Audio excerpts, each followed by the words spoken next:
بسم اللہ الرحمن الرحیم۔ ہر فرض نماز کے بعد کی دعا۔ حضرت معاذ بن جبل رضی اللہ تعالی عنہ سے منقول ہے کہ رسول اللہ صلی اللہ علیہ وسلم نے ان کا ہاتھ پکڑا اور فرمایا، اے معاذ، قسم اللہ کی مجھے تم سے محبت ہے۔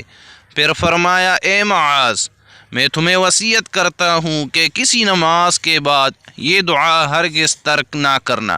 پیارے ناظرین، بہت ہی پیاری سی دعا ہے، آئیے میرے ساتھ ساتھ اس دعا کو دہرا لیجئے۔ اللہم اعنی علی ذکرک وشکرک وحسن عبادتک۔ ترجمہ، اے اللہ، اپنا ذکر کرنے، شکر کرنے اور بہترین انداز میں اپنی عبادت کرنے میں میری مدد فرما۔ اللہ تبارک و تعالی ہم سب کو پڑھنے کی توفیق عطا فرمائے، اور مزید اچھی ویڈیوز دیکھنے کے لیے ہمارے اس چینل کو ضرور سبسکرائب کیجیے۔ شکریہ۔